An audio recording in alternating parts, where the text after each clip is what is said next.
हर बास की ज़िंदगी में बढ़ती उम्र के मोड़ पर एक ऐसा समय आता है जहां उसके सामने पहले दो रास्ते सरल और तुरंत समाधान देने वाले होते हैं और वहीं तीसरा रास्ता कठिन और पीड़ा देने वाला होता है।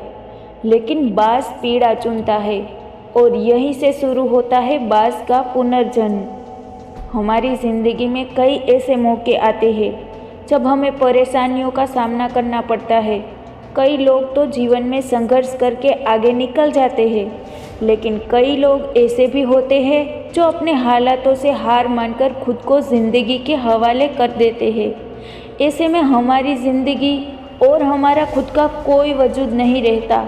लेकिन भाई, ये तो दुनिया का नियम है कि दुनिया उसी को सलाम करती है जो अपने कलाम खुद लिखते हैं। सिर्फ इंसान ही नहीं, इस दुनिया में हर प्राणी के साथ ऐसा ही होता है। तो आइए जानते हैं बास के जीवन से जुड़ा एक आश्चर्यजनक और एक ऐसा सत्य जो हम सबको प्रेरणा देगा। बास लगभग 70 वर्ष तक जीता है, परंतु अपने जीवन के 40वें वर्ष में आते आते उसे एक महत्वपूर्ण निर्णय लेना पड़ता है। इस अवस्था में उसके शरीर के तीनों प्रमुख अंग बेअसर होने लगते हैं, जैसे कि पंजे लंबे और लचीले हो जाते हैं और शिकार को पकड़ने में कमज़ोर हो जाते हैं। उसकी चोंच आगे की तरफ मुड़ जाती है और भोजन निगलने में मुश्किलें पैदा होने लगती है।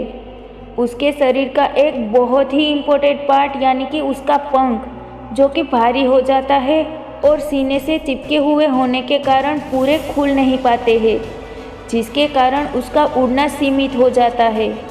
भोजन ढूंढना, भोजन पकड़ना और भोजन खाना, तीनों प्रक्रियाएं अपनी धार खोने लगती है।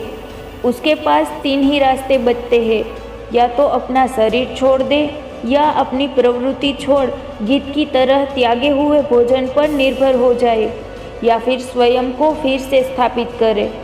आकाश के साफ तौर से जाहिर बादशाह के रूप में जहाँ पहले 2 रास्ते सरल और तुरंत समाधान देने वाले हैं, वहीं तीसरा अत्यंत पीड़ादायी और लंबा।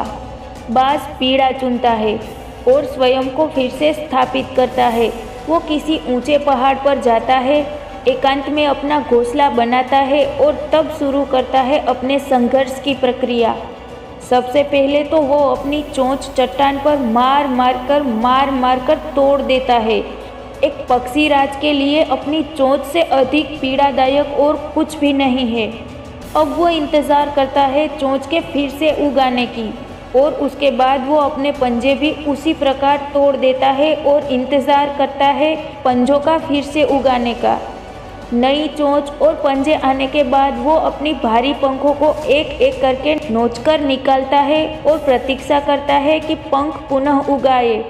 150 दिन की पीड़ा और इंतज़ार, और तब उसे मिलती है वही भव्य और ऊंची उड़ान।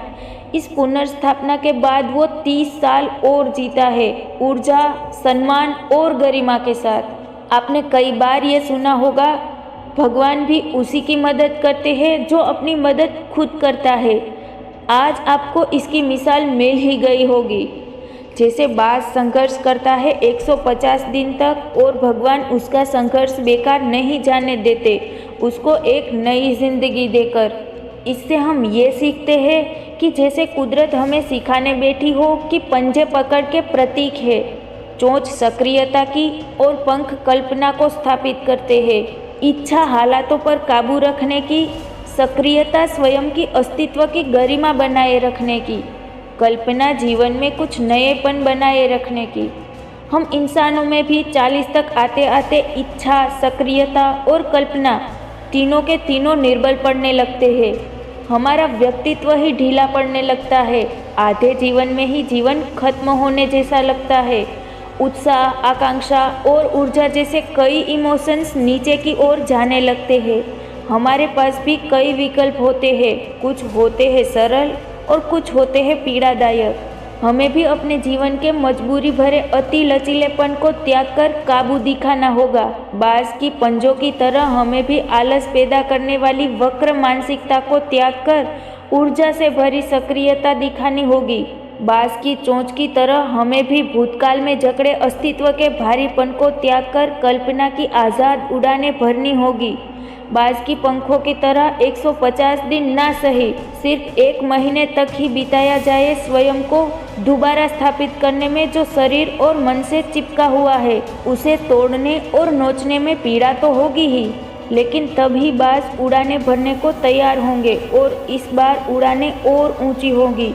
सबसे महत्वपूर्ण बात कि वो अनुभवी होंगी और अनंत की ओर जाएंगी और जीत तक जंग जारी रहेगी। जय हिंद, जय भारत।